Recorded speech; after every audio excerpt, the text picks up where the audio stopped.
Bueno, muy bien, creo que ya estamos por acá. Muy buenas noches. Domingo, club de lectura, acá en Mis Propias Finanzas. Un saludo especial para los que ya se conectan. Me confirman, porfa, cómo estamos de audio, si me oyen bien, por favor.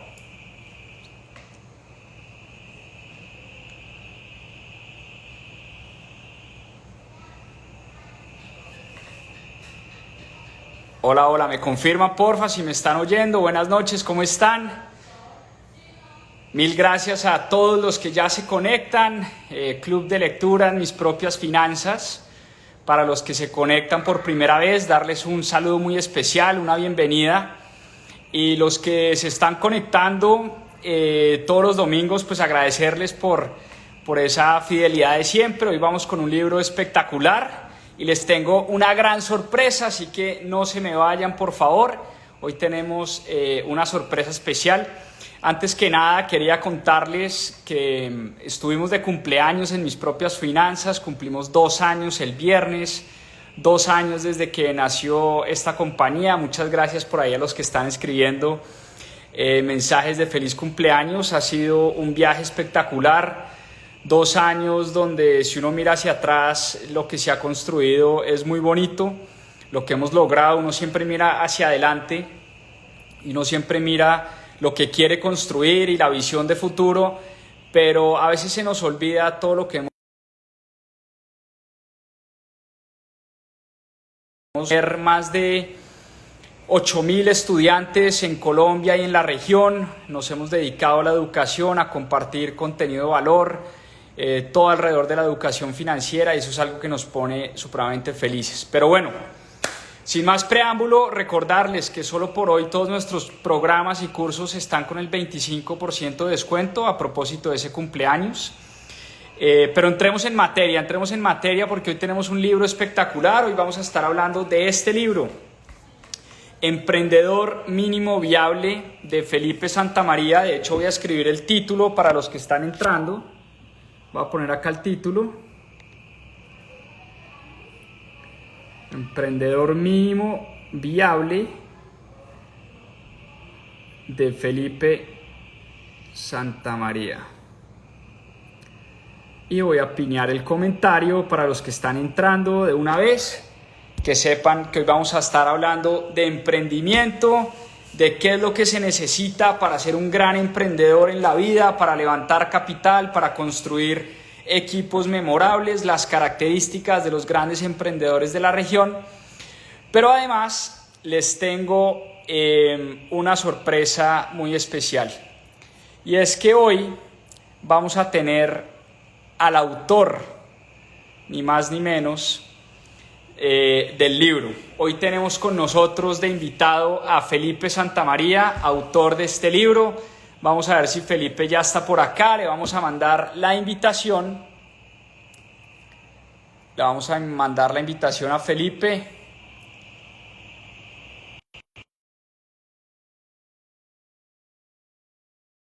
Y vamos a tener a Felipe de invitado de honor. Ya le dio llegar la invitación a Felipe. Por aquí ya lo tenemos. Hola, Hola Felipe, ¿qué más? bien, ¿cómo va todo? ¿Qué tal las cosas?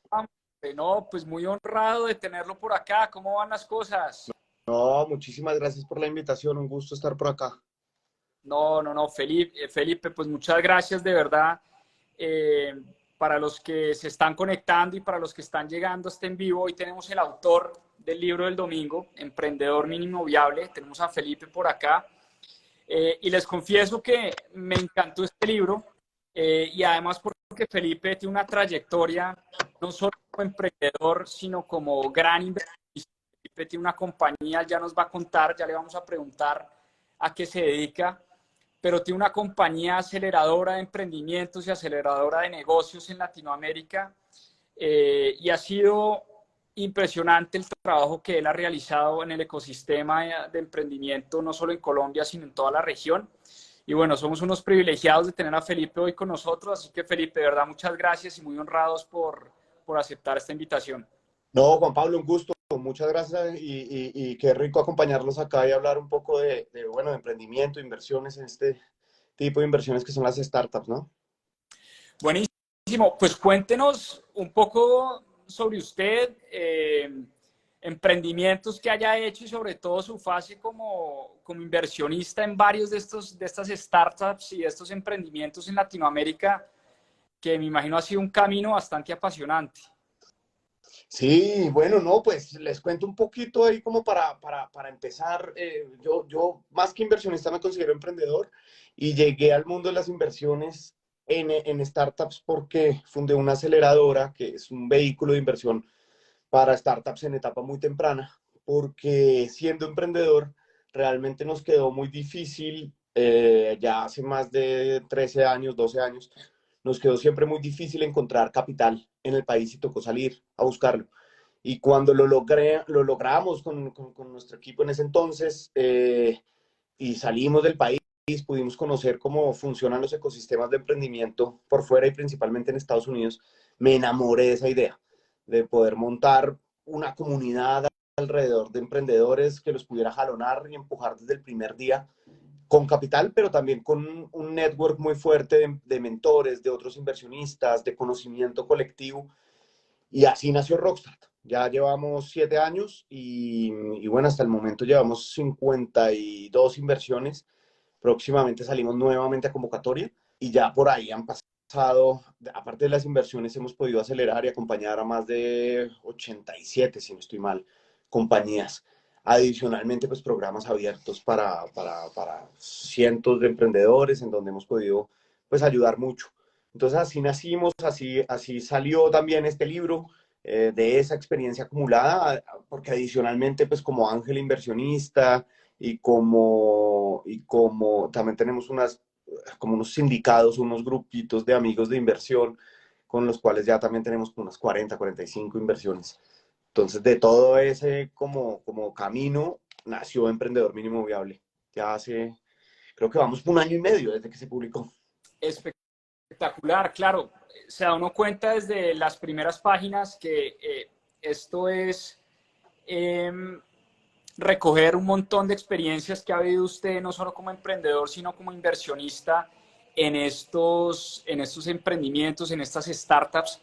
Empecemos por el título del libro, que es bastante subjetivo porque uno siempre ha oído del producto mínimo viable, pero yo jamás había oído del concepto emprendedor mínimo viable. Entonces me encantó el título y me encantó el concepto, pero pues quiero que usted lo explique porque por supuesto es el creador de este concepto emprendedor mínimo viable, que es un emprendedor en construcción, un emprendedor que siempre está aprendiendo, pero por favor adelante con ese concepto de emprendedor mínimo viable. Sí, totalmente. Yo creo que pues, lo defines muy bien. La verdad es como pensamos siempre en producto mínimo viable, un producto que itera, que empieza a aprender y reaprender y a sacar nuevas versiones y mejores y cada vez a ser más afinado. Creo que lo mismo pasa con los emprendedores, o lo que nos hemos dado cuenta en todo este camino es que eso es lo que pasa. Un emprendedor arranca como un potencial empresario, pero arranca en ese camino de equivocaciones, de aprendizaje, de reaprendizaje, y probablemente mientras va construyendo su empresa también va construyéndose como emprendedor y va sacando todo su potencial. Y uno ahí se pone a recapitular un poquito y a ver los casos de éxito, por ejemplo, porque todo el mundo le encantan a todos nos encantan los casos de éxito, pero si uno mira, siempre hay una historia previa, ¿no? Claro. Siempre llegan ahí por alguna razón y son emprendedores que se empiezan a desarrollar o empiezan a crear ese producto mucho antes de siquiera empezar la compañía. Entonces, ese es un poco el concepto del libro y a lo que llama es, venga, nosotros pues, por más que uno crea, no nos las sabemos todas, estamos empezando en un camino que es supremamente incierto y lo que yo considero es hay que ir trabajando y puliéndonos en diferentes partes que son supremamente importantes para ser un mejor emprendedor cada día.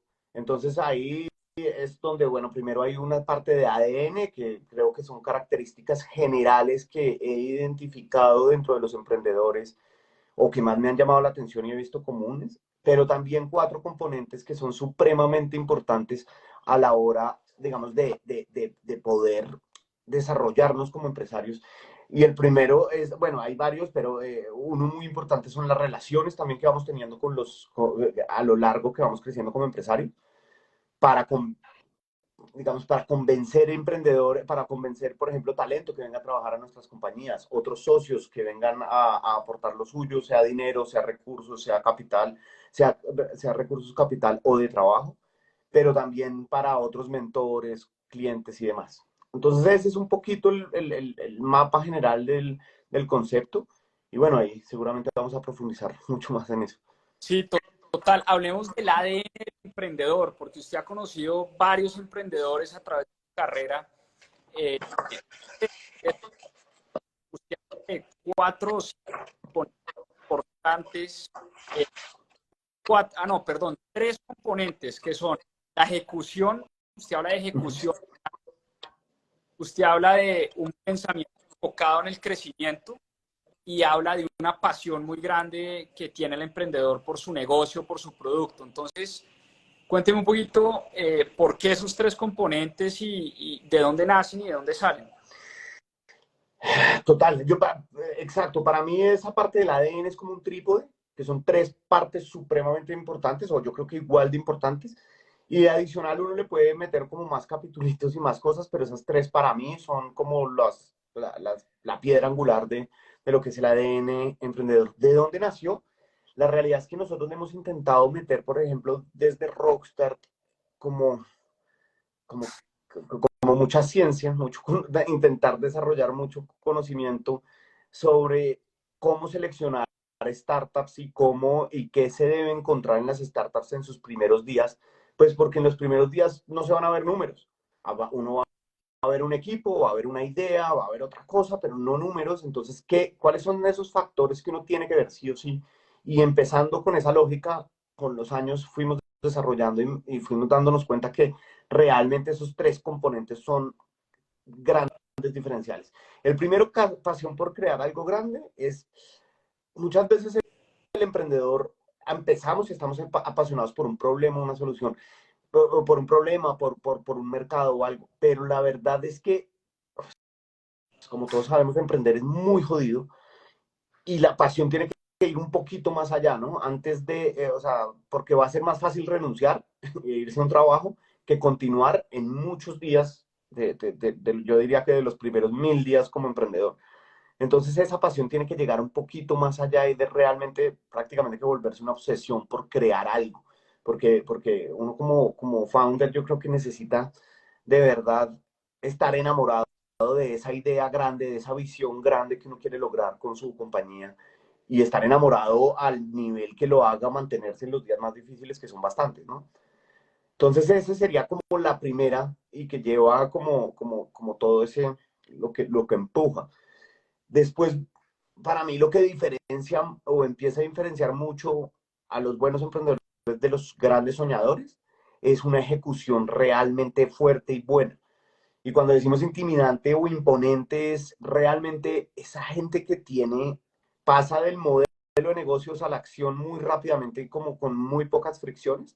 Y no solamente nos quedamos en el problema, digamos que lo que uno ve muchas veces es mucha gente que quiere emprender, tiene grandes ideas, grandes proyectos, pero de ahí a pasar a la acción es un tiempo muy largo. Esos grandes emprendedores como que nunca se quedan con eso en el computador, como que nunca se quedan con eso en carpetas, sino más bien van ejecutando todo el tiempo y eso les permite ir a una velocidad que generalmente es inalcanzable para otros. Y ya con eso, digamos que ya uno teniendo esas dos, está muy relacionada, pero pucha, el tercer componente es necesito crecer. Esto tiene que estar en crecimiento porque cuando uno arranca y es muy, muy, muy pequeño, pues realmente el crecimiento es todo. Entonces, todas prácticamente que se vuelven o nos volvemos expertos o intentamos serlo en construir compañías, digamos que en una superficie así, en donde el crecimiento es necesario.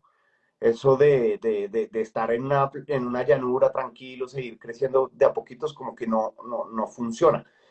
Y creo que esos tres componentes son los principales para el ADN emprendedor que por lo menos en mi opinión, hemos visto que son grandes diferenciales. Oiga, Felipe, a mí me encantan las historias. Usted habla mucho de la historia de David Vélez, de Nubank, Simón Borrero en Rappi, cuenta la historia del Circo del Sol, que es bien apasionante en su libro. ¿Alguna historia que a usted le guste bastante que tenga estos tres componentes, de un emprendedor o una emprendedora que usted haya visto que usted dice, esta persona realmente ejecuta, piensa en grande y además es un apasionado por su problema o su negocio? Uy, yo, una historia que por ahí todavía no es tan conocida, pero estoy completamente seguro que va a hacerlo en los próximos años. Eh, y es honestamente de los emprendedores que para mí más han marcado una diferencia y más vamos a admirar en Colombia, es José Vélez, el de Bolt. José Vélez fundó hace creo que 15 años, si no estoy mal, o algo por el estilo, pagos online y se convirtió en la mejor plataforma de pagos en ese entonces, cuando eso pues todavía era una utopía, y se convirtió después eso en PayU, y hace, no sé, unos años él terminó saliendo, digamos que fue CEO y terminó ya terminando su ciclo y saliendo de la compañía. Y le dio por montar entonces ahora un neobanco para pymes y arrancó desde un go-to-market que fue, creo que para mí, ganadorísimo como estrategia y es desde los datáfonos. Cuando todo el mundo estaba pensando en links de pago, cuando todo el mundo estaba pensando en tarjetas de crédito, casi que anacrónicamente parecía, por lo menos en el papel, salió con datáfonos para pymes. Y bueno, eso tiene un argumento y una sustentación detrás súper numérica, pero para mí ha sido uno de los, sí, por así decirlo, de los mentores que hemos tenido que más me ha dejado, porque realmente es una persona, primero, súper analítica, segundo, Bolt hoy en día es una de las empresas digamos, de datáfonos y pagos para comercios más grandes de Colombia, y nació hace 2 años, una cosa así por el estilo. Creo que va excepcionalmente bien y eso es un poder de ejecución muy, muy, muy grande y yo creo que obviamente José debe tener una pasión muy grande por los servicios financieros y los pagos porque lleva dedicándole su vida más de 15 años a, a ese tema. Creo que para mí es uno de los emprendedores más relevantes y una historia que yo creo que se va a volver muy famosa en Colombia en los próximos años. Oiga, además usted dice que José Vélez no es el típico extrovertido, el alma de la fiesta, la persona que llega y es arrolladora, sino que es una persona introvertida, tranquila, pero es una persona, y me estoy saltando, pero ya que hablo de José Vélez, que es capaz de generar unas relaciones envidiables. Total. Quiero que profundice en eso que me pareció bien curioso. No, totalmente. A mí me parece que es que nosotros en Latinoamérica confundimos un montón, y creo que es Occidente un poco, confundimos un montón lo que es relacionarse con ser extrovertido y ser como el alma de la fiesta, ¿no? Y Sí. entonces confundimos mucho como la credibilidad con las redes sociales, confundimos mucho los likes con la carrera y como con el profesionalismo y demás. Y creo que José Vélez es un gran ejemplo que se puede ser tímido, que se puede ser una persona, pues de pronto no muy social o no muy el alma de la fiesta, sino realmente las relaciones no están por eso. Las relaciones crecen y se construyen es con muchos resultados, con mucha confianza, con siempre tener una comunicación o un intento de tener relaciones win-win, tratar de construir a largo plazo. Y creo que él es un gran ejemplo de eso. Y ahí en el libro hay un componente que a mí me parece interesantísimo sobre las relaciones y me parece que él es un gran ejemplo de esta parte, porque no debemos confundir pasársela en eventos, ser popular con tener buenas relaciones. Por ejemplo, con los fondos de capital o con los ángeles inversionistas, a veces uno no necesita ni ser amigo, ni ser súper social, ni se consiguen en eventos, ni miran redes sociales, honestamente. Las relaciones se construyen por otros lados totalmente diferentes y de otras maneras. Entonces creo que ese es un gran ejemplo porque sí, porque yo creo que después de 15 años no hay, por ejemplo, fondo latinoamericano que hoy no conozca acerca de Bolt. De sus últimas rondas de inversión han sido supremamente exitosas y supremamente sobrescritas. Cuando uno tiene un cupo más pequeño de lo que quieren invertir la gente. Entonces creo que ese es un muy, muy, muy buen ejemplo. Obviamente ser popular o tener facilidad con la gente, creo que puede ayudarle a uno, pero me parece que uno no debería enfocarse en esa parte como de caer bien o ser muy popular o hacer un pitch divino, sino más bien en crear esas relaciones de confianza hacia el largo plazo, que así funcionan mucho más. Oiga, qué interesante, vale la pena estudiar más a profundidad ese José Vélez. Ahora bien, estamos hablando de una persona, pero uno de sus capítulos más importantes del libro habla precisamente de los equipos. Nada de esto se crea solo o sola, y la importancia de crear equipos estelares, sobre todo ese equipo fundador importantísimo en todas estas startups y emprendimientos que usted le ha tocado ver en los últimos años. ¿Cuáles son esos factores importantes a los que le debemos parar atención para crear equipos estelares, equipos de primer nivel? Ese es un punto dificilísimo, incluso con Rockstar después, este año, sacamos el estudio El Fracaso y un estudio en donde intentamos entender por qué muchas veces fracasan las startups. Y nos dimos cuenta que la tasa de mortalidad, pues obviamente como todos sabemos, es inherente a este ecosistema de startups o de emprendimiento, porque pues crear cosas nuevas siempre va a tener un riesgo alto. Sin embargo, también nos dimos cuenta que cerca del 80% de las startups que fracasan, antes de su fracaso, fracasan como equipo de founders, de emprendedores. Y eso sí que nos llamó muchísimo la atención y la realidad es que yo creo que nos tomamos muy a la ligera el escoger founders y no nos damos cuenta que eso es un matrimonio. Montar una empresa nos va a tardar, en promedio, dicen que el ciclo de una startup va de 8 a 12 años, en promedio.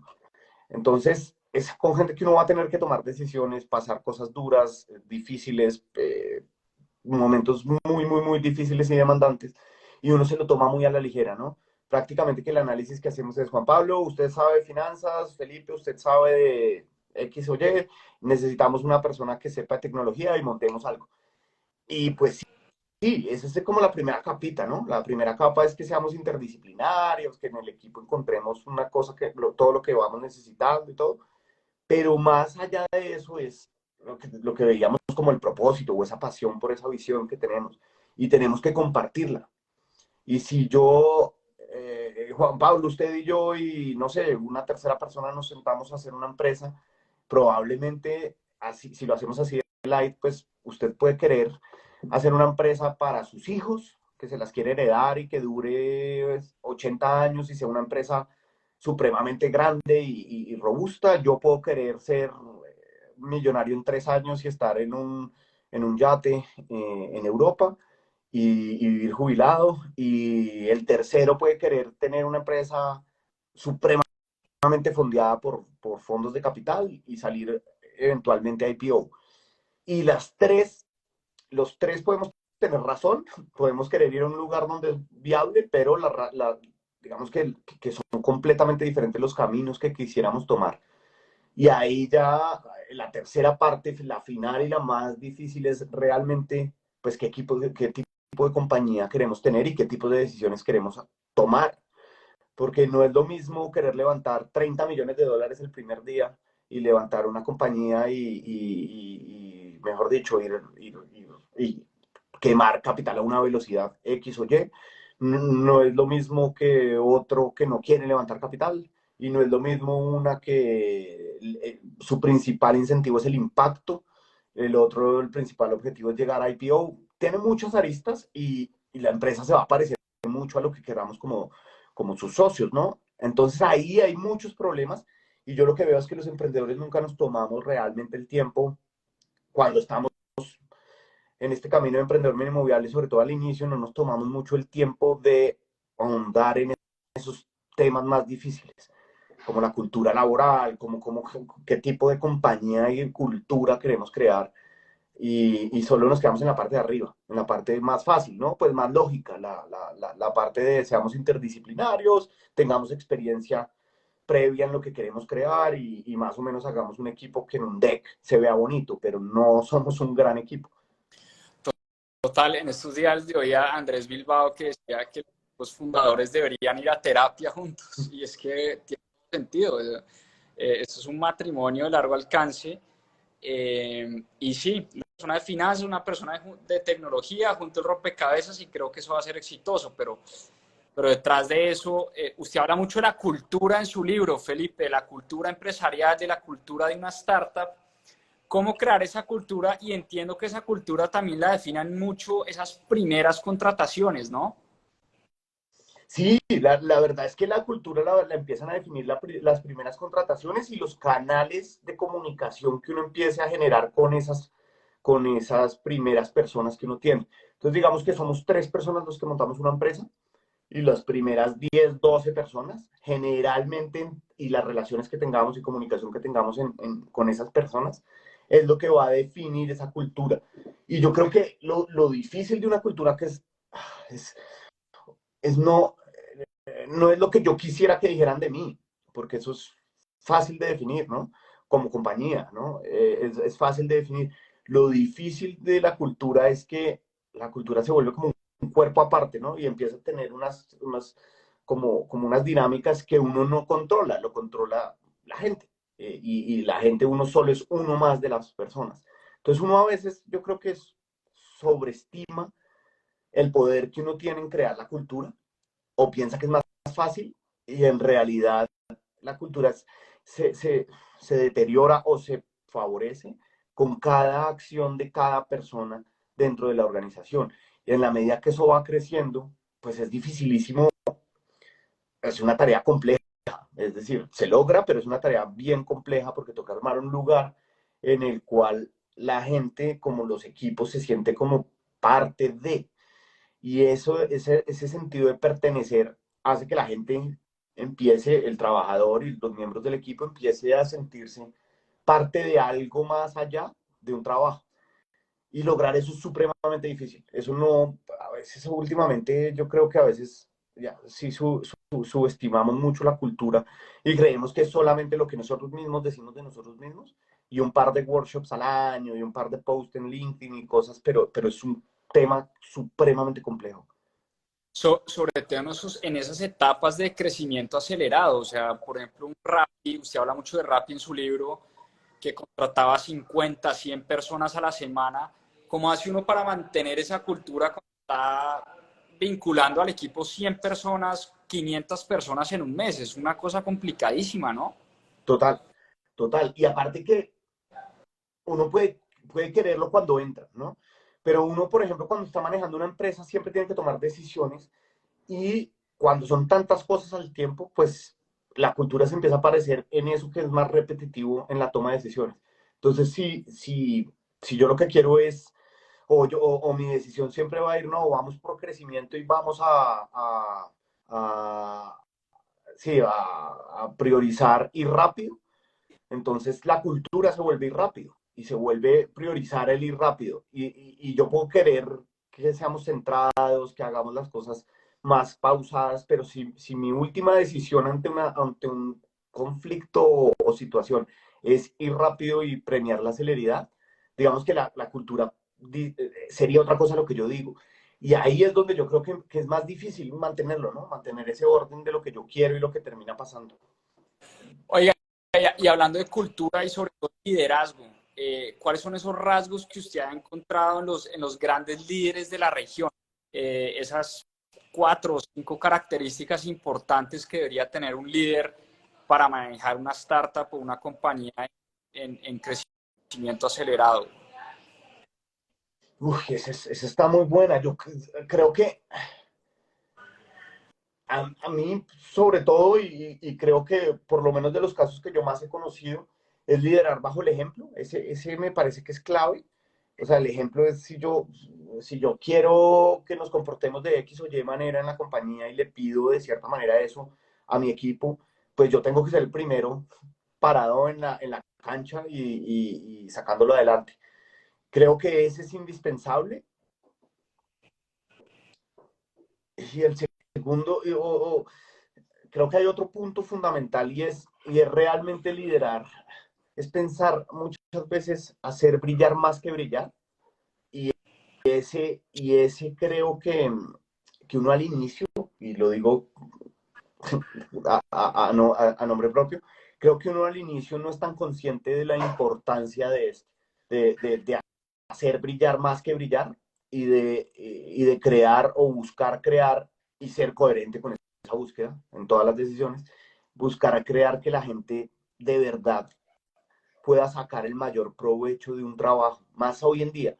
Hoy en día la gente, por lo menos lo que ha sido en mi experiencia, el sueldo lo da por añadidura, ¿no? No es un detonante del por qué estoy acá. Generalmente, obviamente es muy importante, pero pues es una transacción, tiene que haber un salario. Pero Claro. lo que marca la real diferencia de la gente hoy en día, por lo menos en mi experiencia, es realmente sentirse parte de y sentir que pueden explotar muchísimo aprendizaje, conocimiento y crecer rápidamente en una compañía. Entonces, creo que un buen líder tiene que, hoy en día sobre todo, poder estar en ese mood y poder estar generando esa capacidad en su equipo para que la gente lo sienta y vaya para arriba. Creo que es difícil de desarrollar, creo que cuesta algunas canas, por lo menos en mi experiencia, darse cuenta. Uno a veces piensa que es un muy buen líder, pero es que lo importante ahí no es lo que uno piense de uno. Pues sí, evidentemente yo creo que hoy ya el jefe tirano que prácticamente le dice a mí no me hable, tráigame resultados, para eso le pago. Ese creo que ya no existe o yo no lo conozco, no he visto mucha gente así, pero sí en pequeños detalles uno va dejando esa cultura y ese liderazgo y no es tan fácil ser coherente entre lo que uno quiere y sería chévere de publicar y lo que pasa en el día a día. Total. No, me encantó esa frase, aquí la anoté, hacer brillar más que brillar. Me llevo esa porque me resuena mucho y creo que sí, es parte del rol de uno como empresario, como emprendedor, eh, pues que las personas de las que uno se rodea sean mucho más que uno, mucho mejores que uno, eso por un lado, y sobre todo que sobresalgan, que brillen, me encantó esa frase. Y sobre el punto anterior de que los que uno contrate, yo creo que uno de los grandes errores que uno tiene es que uno le da miedo ser líder. Y ser líder da miedo y eso muchas veces como que no nos lo afrontamos a nosotros mismos. Y Total. realmente para ser buen líder y para crear una empresa que sea grande, o sea, nuestro rol, si queremos ser líderes, es crear algo lo más grande posible y liderar el equipo que lo va a crear. Y creo que cometemos un error porque nos da miedo, porque liderar es también ponernos en una posición muy incómoda, porque uno queda expuesto.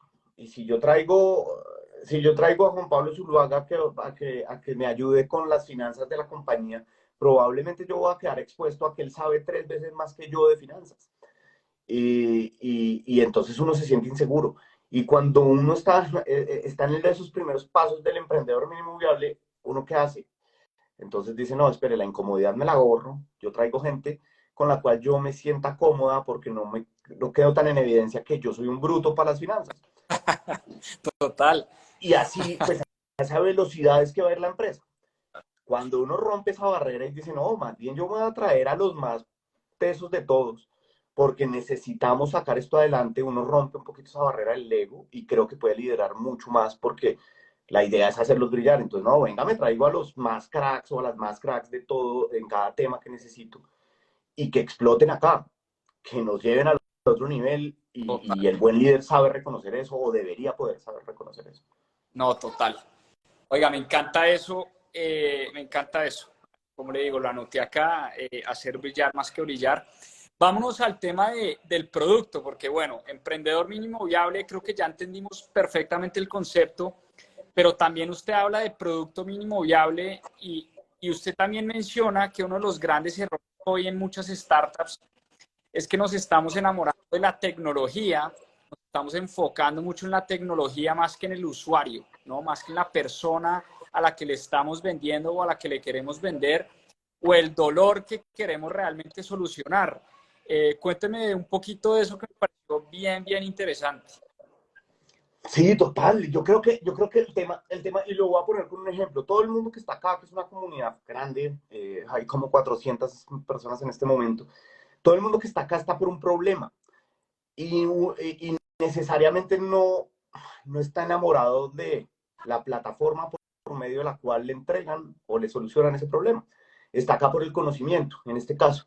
y está acá porque creo que ustedes están obsesionados con darle conocimiento a la gente y darle herramientas para que pueda manejar mejor sus finanzas y, por ende, crear prosperidad. Uno muchas veces comete el error entonces de arrancar y entonces Juan Pablo arranca y dice, no, venga, yo lo que necesito es una plataforma con inteligencia artificial y que les ayude a hacer las mejores inversiones y demás. Y arranca por ahí a crear el megaproducto y con unos assumptions, asumiendo cosas muy grandes del mercado. Lo que para mí hace mucho más sentido y tiene mejores resultados es arranque por lo básico, arranque por tratar de resolverle realmente el problema, así sea a alguien, así sea de la manera más arcaica. No se Total. preocupe ahorita por tecnología, resuélvale a alguien y que esa persona esté enamorada. Entonces, en ese sentido, ¿uno qué haría? No, pues venga, hagamos los primeros cursos, tratemos de que los 5 que llegan, los 5 patos, así sean, se enamoren y nos digan esto está muy bueno. Y ahí empezamos a tratar de escalarlos y construir un producto con todo ese feedback, con todo ese conocimiento. Y creo que uno comete un error gravísimo cuando arranca al contrario. No, venga, creamos esa plataforma que le va a hacer, mejor dicho, todo y va incluso a poder invertir desde ahí, va a poder aparte, no, espere, calma, vamos primero a resolver un problema, intentar realmente ser buenos en algo y ahí vamos escalando. Sí, total. Y le ha pasado ahora siempre, incluso creo que al autor de Lean Startup le pasó también. Trabajaba en una compañía que se encerraron, no sé, 100 programadores a sacar el mejor producto del mercado y creo que no vendieron un solo producto. En estos días estaba leyendo el libro de, se llama el autor, usted lo debe conocer, Fadel, el que trabajó en la creación del iPhone, se llama Crea, el libro. Ah, sí, Eh, sí, eh, sí, sí, sí. Espectacular, lo estoy empezando, le confieso, he leído 50 páginas, pero también la historia de él es que trabajaba en General Magic y se enfocaron igual, eran unos geeks, programadores y todo enfocados en la tecnología y trataron de sacar como el primer computador personal, le estoy hablando del año 1995, cuando eso no existía, y nadie se los compró. Entonces, enamoradísimos de la tecnología, más no del problema que estaban tratando de solucionar. Entonces, eso me pareció bastante, pues bastante importante ese mensaje que usted trata de dejar en su libro, ¿no?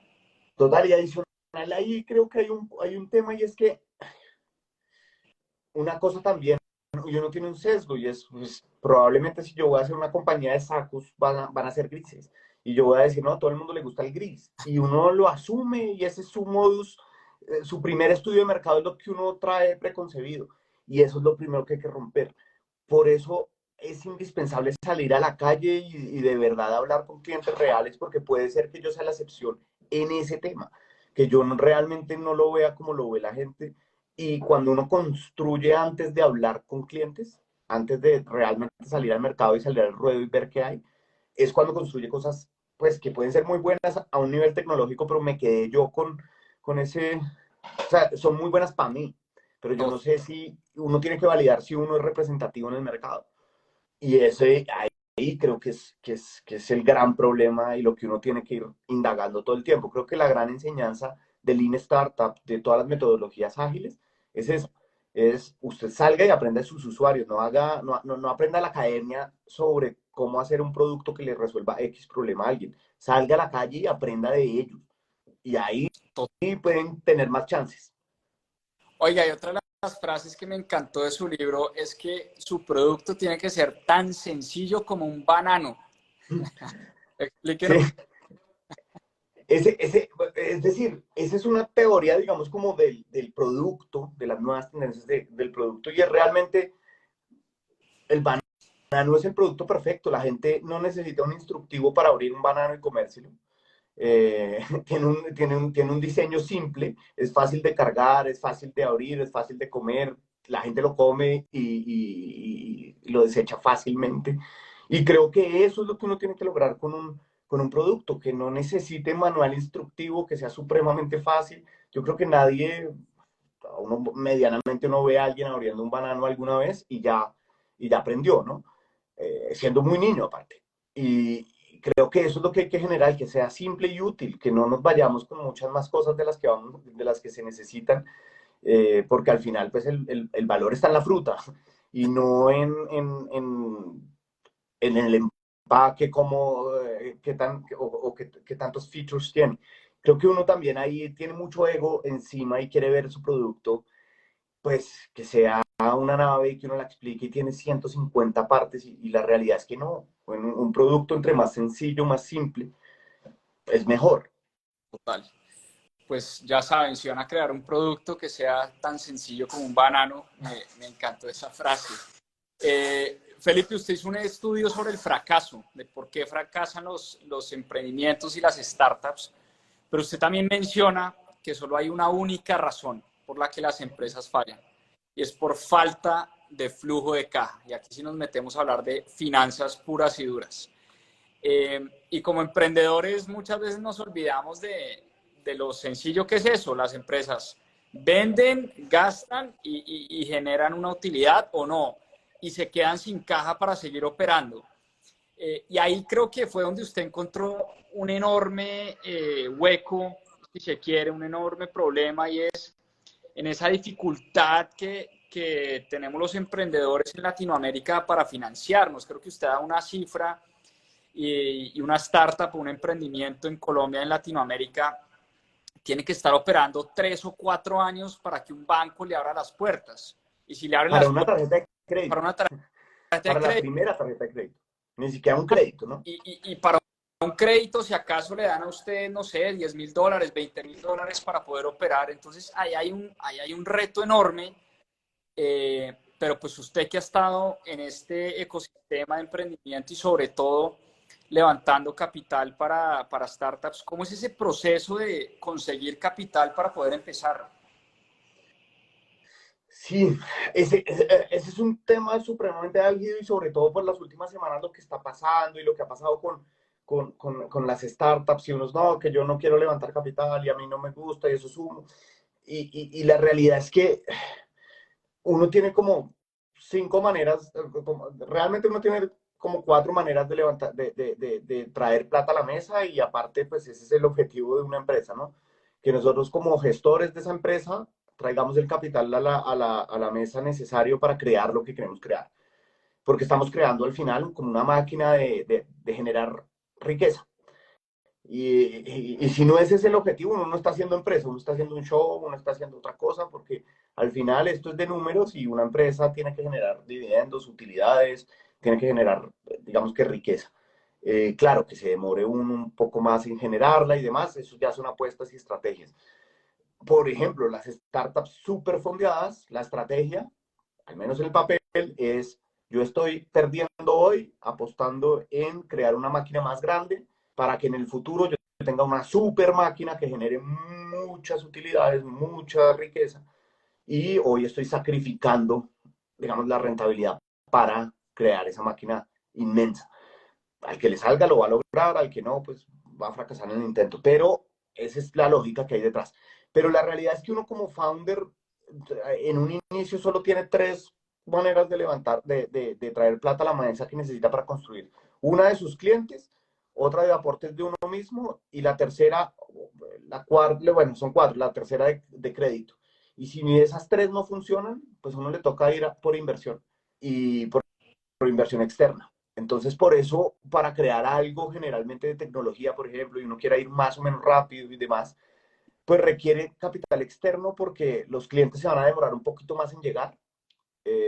Entonces va a tocar financiarse de alguna manera mientras los clientes, uno llega a un tamaño de clientes que va creciendo, pues que lo ayuda a ser sostenible. O arrancar bootstrapping y es yo con lo que, o sea, aso y como, aso y como, aso y como hasta que me empiece a sobrar un poquito más y ahí voy creciendo. Que la dificultad de eso es que uno puede llegar a ir muy despacio.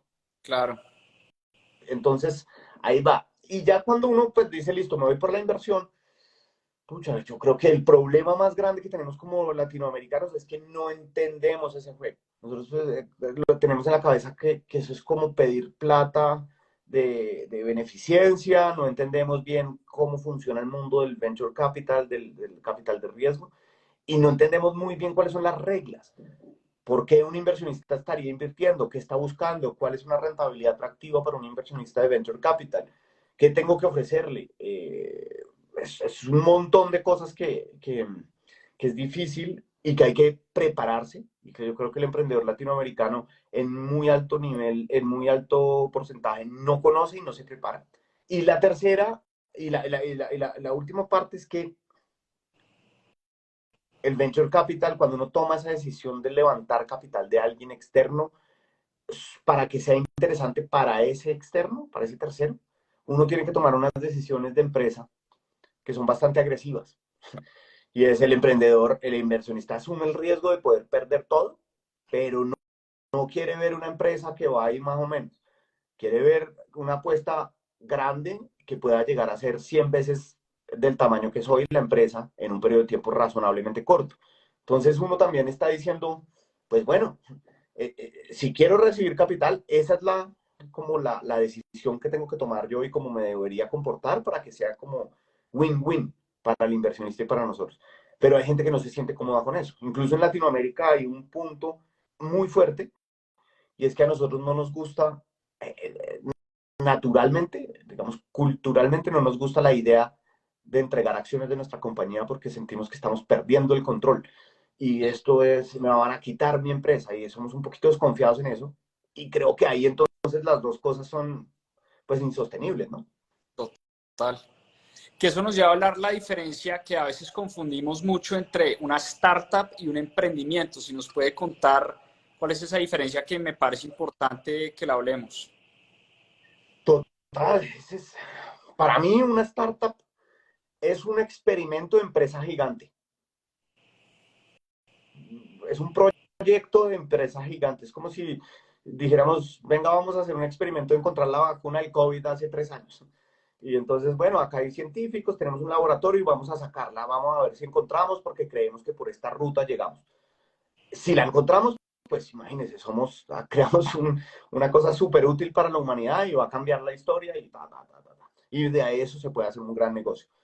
Mientras que un emprendimiento más tradicional, pues no, un emprendimiento más tradicional es, venga, yo voy a generar caja desde el día uno, yo voy a ser sostenible desde el día uno y con las utilidades pequeñas voy a reinvertirlas e ir creciendo.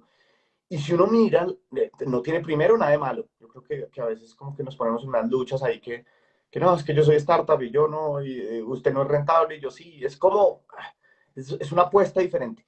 Pero si miramos, por ejemplo, Latinoamérica y Colombia, por ejemplo, los más grandes compañías que conocemos han crecido, a no ser de las financieras, han crecido de modelos de negocios supremamente estables, como más pyme. Entonces uno mira un Arturo Calle, un Andrés Carne de Res, son compañías que nacieron como un negocio desde el día uno y fueron creciendo orgánicamente de cierta manera. En algún momento pudieron levantar algo de capital, como por ejemplo Andrés Carne de Res y esto, pero ya mucho más grandes, ¿no? Y de fondos muy diferentes. ¿Y cuánto tiempo se tardaron para llegar a donde están? 30, 40, 45 años, pero llegan y son supremamente estables. Esa es la gran diferencia. El primero, la startup es un proyecto, es un experimento de ser muy grande, casi que sería un código binario, o le pegamos o nos morimos en el intento. Y el emprendimiento más tradicional o la pyme es, bueno, vamos a hacer caja desde el día uno y vamos a hacer una empresa sostenible en el tiempo que ojalá crezca cada año, con las utilidades vamos creciendo, cuando tengamos crédito, pues hacemos una inversión más agresiva con ese crédito y ahí vamos y le vamos dando como sin ese afán, ¿no? Y sin esa necesidad de ser gigante. La startup sí es como la necesidad de ser gigante. Clarísimo, clarísimo la diferencia. Bueno, Felipe, unas preguntas finales. Ya me da pena abusar de su tiempo. Lo que pasa es que está muy bueno y a veces pierdo esa noción del tiempo, pero veo que ya vamos para una hora. Recuerden que estamos hablando del libro Emprendedor Mi Inmoviable de Felipe Santamaría. Tenemos el honor de tener al autor, ni más ni menos, de este gran libro. Pero quería cerrar con unas preguntas finales. Aprovechando pues que lo tenemos acá. Primero, a qué emprendedor o a qué emprendedora admira profundamente? Nos habló de José Vélez. De pronto alguien afuera, no sé, alguien del mundo, no necesariamente colombiano, a quien admira profundamente. Uy, a muchos, pero a mí Elon Musk pues, se me hace bueno, se me hace un duro y, y bueno, no, yo admiro mucho más latinoamericanos, honestamente. Creo que los latinoamericanos que han creado algo que significan, para mí tiene un sabor especial. Digamos, David Vélez también me le quito todo el sombrero. A Claro, Freddy Vega, por ejemplo, claro. se me hace un bárbaro lo que ha logrado. Y no, así, pues a Simón, obviamente, a José Vélez, de México también hay muy buenos. Y Mercado Libre para mí es un caso de éxito regional que nos deberíamos sentir muy orgullosos. Usted, usted habla de José Bonilla también de Chipper bastante en su libro, ¿no? Sí, José Bonilla también, sí, también mucho. Y sobre todo ellos, por ejemplo, bueno, es que los de Colombia principalmente también he tenido la fortuna de trabajar mucho con ellos y me han apoyado mucho en Rockstar como mentores a mí también. Entonces, pues también tengo un como un grado de agradecimiento que también me hace ser un poco subjetivo, pero también los admiro un montón. Total. Usted escribió un libro de emprendimiento, pero el mejor libro de emprendimiento tal vez que haya leído, que nos pueda recomendar, o alguno que se le venga a la cabeza. Uf, me gusta mucho, ¿cómo se llama el del fundador de Nike? Ah, Eh, Dog Shoe, Dog Shoe. sí, me Shoe Dog. encanta, Shoe Dog, perdón, Sí, sí. Sí, ese me encanta, se me hace que, sí, que deja muchas cosas bastante buenas. buenísimo. ¿Qué está leyendo en este momento? En este momento estoy leyendo el de liderazgo ¿cómo se llama? Carnial, el de Ah, How- Dale, How- ¿cómo? Dale Carnegie, el de cómo ganar amigos e Sí, influir sobre las personas. Pero pero el que él tiene también de cómo ser un líder. sí, sí, sí, Ese es el que me estoy leyendo hoy, porque el de cómo hacer amigos e influenciar en las personas, ya me lo leí y se me hace que es una guía muy simple, pero muy profunda, que eso me gusta. gran libro. Oiga, ¿cuál cree que es la empresa de su portafolio? No sé si lo ponga en una situación incómoda, ni más faltaba, pero ¿cuál cree que será esa como el próximo Nubank de su portafolio? Que usted diga, esta compañía de verdad siento que tiene un enorme futuro. Yo creo que o sea, hay muchas, de pronto no va a llegar a ser un Nubank en IPO y ser una de las más grandes, porque también, bueno, como lo decía, como lo digo en el libro, pues, eso es un camino también que se va recorriendo y probablemente David Vélez ya tenía un camino muy recorrido para poder crear un Nubank, pero que seguramente van a ser muy grandes para Latinoamérica. Yo creo que Neo Energy es muy buena, Rocketfy es muy buena y van muy bien. Hoy Trabajas también viene muy bien, Vecindario. Creo que hay bastantes y lo bueno y lo lindo de la etapa temprana es que a veces hoy vende esta 10 veces más que la otra y la otra en un año puede ser mucho más grande y terminar matándola. Solo una pequeña historia que nos pasó recientemente. En el batch número 1 de Rockstar, había siempre hay como los que van mejor en un inicio, un grupito de dos o tres que todo el mundo las ve como las potenciales y las demás quedan como medio rezagadas o como más, bueno, de pronto. Y resulta que hoy, 5 o 6 años después de ese primer batch, por ahí una que nadie tenía, nadie daba, no es que nadie dieran un peso, pero nadie tenía dentro de las fuertes. Sí. Hoy en día es 15 veces más grande que cualquier otra de ese portafolio. Y por ejemplo, la que llegó en ese momento con mayor número de ventas, y era una venta importante, póngale 150 millones al mes, con rentabilidad positiva, o sea, pues estaba en un tamaño Bueno, sí, sí, bien, sí, bueno en etapa temprana. Hoy en día no es ni la tercera o cuarta del portafolio.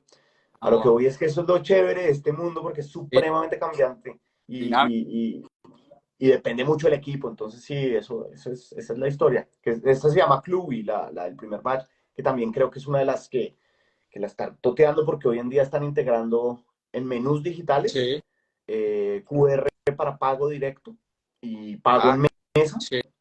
Eh, entonces con eso están, yo creo que abriendo una puerta inmensa y les está yendo muy bien. Están en México, en Colombia y demás. Qué chévere. Oiga, a usted como emprendedor, ¿qué le gustaría liderar? ¿Andrés Carne de Res o un Rappi? Es decir, una startup o un emprendimiento. A usted, Felipe Santamaría.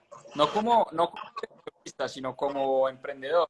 Sí, sí, probablemente, y eso digamos que lo tengo muy claro. Yo creo que después de Rockstar, no sé cuándo, pero después voy a volver a emprender. Creo que ya estoy loco o ya lo tengo claro, no sé cuándo. Falta un tiempo, obviamente, pero sí, yo creo que igual sigo en el mundo de startup. Me iría por el mundo de startup, pero muy honestamente, que es mucho más estresante, pero eh, me iría con una startup que necesite poco capital, que Ujú. se parezca en ese sentido a un negocio más tradicional, pero que no pierda la adrenalina y como la fuerza, la intención de crecimiento de una startup. Creo que me iría más por un modelo así, no un modelo que sea intención capital. Creo que ese no me la jugaría, no sería el estilo de vida que quisiera tener, pero sí más startup, pero un poquito más con unit economics un poquito más fáciles de manejar y que necesiten menos capital. Ese sería como mi sueño. No, espectacular. Pues le iba a preguntar qué le falta por hacer a Felipe Santamaría. Creo que me la respondió, volver a emprender o qué. No, sí, todavía mucho. Yo creo que nos falta hacer, digamos, desde Rockstar nos falta seguir consolidándonos como de los mejores de la región. Mi sueño es ser el mejor de la región en este tema y construir un equipo con el que podamos. Y sobre todo nos hace falta lo más importante en esta industria en la que estamos y es dar retorno, ¿no? Nosotros hemos podido colocar el capital. Las Claro. empresas no se han esfumado, entonces parecería que vamos bien, pero cerrar el círculo es entregar el capital de vuelta a los inversionistas en esa parte estábamos todavía, entonces todavía nos falta la mitad del proceso y creo que donde se va a definir todo, ¿no? Porque, porque pedir capital es fácil, es difícil, pero digamos que es el primer paso. Claro. Invertir el capital y gastarlo es el segundo y digamos que es el más fácil, más o menos. Y después viene el tercero que es, bueno, ahora sí, retórnelo, que ese es el más difícil y en donde yo creo que se pelan la mayoría, ¿no? Entonces ojalá no nos peleemos en ese. Total. ¿Qué tipo de retornos busca un inversionista que invierte en venture capital o en este tipo de inversiones de riesgo? ¿Qué está pasando por su cabeza o por la cabeza de un inversionista de estos? Pues la realidad es que es un mundo supremamente difícil, ¿no? La realidad es que creo que el 90% de los retornos en VC lo retornan en la industria, en el mundo, lo retornan como el 25% de los fondos. Ok. La mayoría de los fondos, creo que si no estoy mal, el 70% de los fondos no llegan a dar, no, como el 40, cerca del 50 entregan máximo un X, es decir, retornan el capital sin lo cual pierde plata. Sí. Y de ahí en adelante, digamos que empiezan a hacer, empieza la torta. Y los que entregan más de 3X, terminan siendo creo que como el 20% máximo, 25% máximo de la industria. Es decir, que tienen unas TIR más o menos, terminan con unas TIR de más o menos 25 al 35 van rotando. Mi sueño sería superar, o sea, mi sueño sería, y mi estrategia de que nosotros no somos un fondo grande, sino microfondos, creo que nosotros nos sentimos más cómodos ahí porque vemos la fórmula más fácil o posible de poder llegar a unos 5 6, 5X o superar 4 o 5X, que es lo que nos gustaría. Creo que lo primero es instalarnos dentro de esos que dan utilidades. Lo segundo es ojalá estirarlas lo máximo posible. Y mi hipótesis es que si uno tiene microfondos en vez de fondos grandes, va a ser más lindo el retorno. Probablemente no tan atractivo el management fee, pero más atractivo el retorno. Y a ese le estamos apostando. Oiga, finalmente, ¿dónde conseguimos su libro? No, yo creo que en todas las librerías, esto está con Planeta, que ese es un buen sponsor, pues está en todas las librerías, Lerner, Panamericana, Librería Nacional, en Aeropuertos se encuentra, incluso estaba en el Éxito, no sé si siga con Grupo Éxito, pero a veces por ahí he visto que está, pero en las principales librerías con seguridad lo encuentran. Y también en la página, ahí montamos una paginita que es www.emprendedorminimoviable.com. Ahí también lo pueden ordenar en físico. Y en Amazon está en versión digital. Creo que no, creo que solo en Amazon está en digital. Espectacular, pues Felipe, de verdad qué buena charla, qué conversación tan agradable. Recomendarles el libro porque nos saltamos también mucho, o sea, quedó mucho por fuera. Lean el libro, compren el libro, muy bueno. Yo lo tengo todo rayado, a mí me encanta rayar los libros, como usted puede ver, yo los subrayo, los daño, pero me ayuda también cada vez que puedo volver a los libros, pues a ver cuáles son esos puntos que me marcaron un poquito más. Entonces, nada, de verdad, Felipe, muchas gracias. Muy chévere esta charla, ojalá sea la primera de muchas. Felicitaciones por todo lo que están construyendo en Rockstar y pues toda la suerte del mundo devolviéndole el capital a los inversionistas con una muy buena rentabilidad y en futuros emprendimientos estoy seguro que va a ser muy exitoso. Así que de verdad muchas gracias por su tiempo, por el espacio y esta es su casa. Bienvenido a Mis Propias Finanzas siempre. No, bien, muchísimas gracias por la invitación, Juan Pablo y todo el equipo. Y la verdad, súper fan de lo que están haciendo, creando esa comunidad, contenido de muy buena calidad. Entonces también, cuando me inviten a mí, estos son los temas que nos apasionan. Entonces, cuando vean una oportunidad, acá estamos. Muchas gracias por la invitación y a todos por el tiempo. Buenísimo, un abrazo. Ya saben, compren el libro Emprendedor Mínimo Viable de Felipe Santamaría. Una feliz noche y como siempre, a seguir aprendiendo. Que descansen. Chao, chao. Chao.